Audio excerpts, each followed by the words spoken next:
with the fact that, you know, when you're doing a movie on, you know, you probably don't look outside the box, and now here you are, 75 years of Superman. You all were part. I'm not 75 yet. I'm 64. And you all are part of a franchise that now is going to go into the Man of Steel. How does that feel to be a part of something that's a legacy more than just the movie itself? I have to tell you, when my grandson at 4 watched it for the first time and had to have the cape and the outfit, and thank goodness didn't get a crush on Lois Lane, which really would have been sick. And he did what all little boys do. I think he was jumping off chairs, he slept in his outfit. I went, oh my God, I really get it. It was the first time I really got that when I would come to conventions and 40-year-old men would come up and go, oh, you were my first love. And it was because it's the first movie kids get.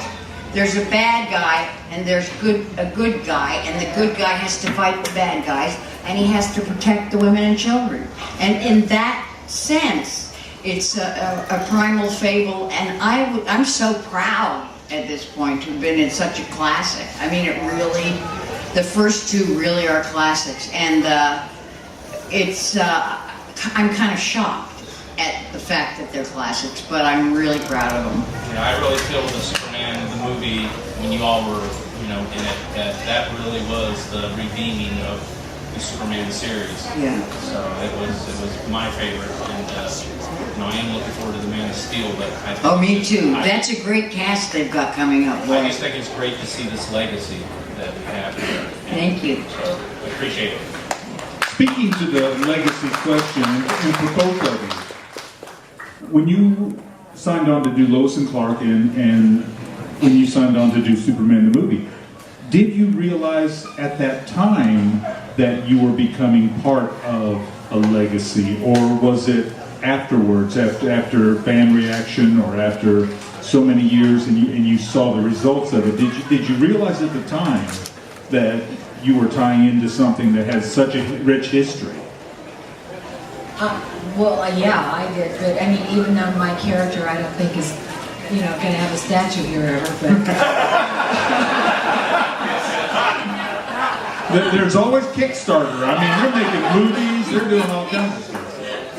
Put it up in Hollywood. Play for it. Maybe on 42nd Street. But as a fan of Superman, yes, I'm very proud to have been a part of it, even though she had somewhat flexible ethics.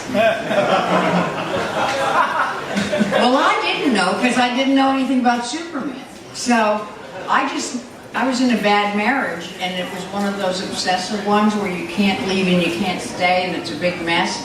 And I knew I had to get the part because that was the only way I was going to be able to get out of my marriage. Because the husband was chauvinistic and didn't think women should work. I was like, oh. Is he available? So I didn't have a clue that it was going to be iconic.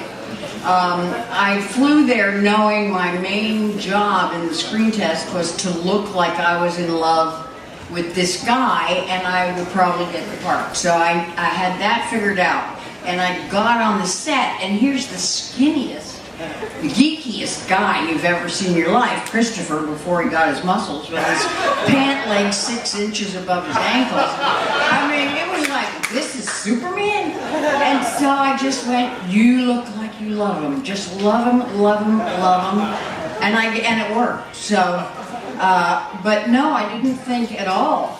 And when we were making it, I thought, what is this? I mean, I'm hanging from wires for 14 hours a day. I don't get it. So it was a big surprise for me. And when I first saw it, I cried at the flying scene. I felt like such an idiot because it was me, but I thought it was such a great scene. It was great.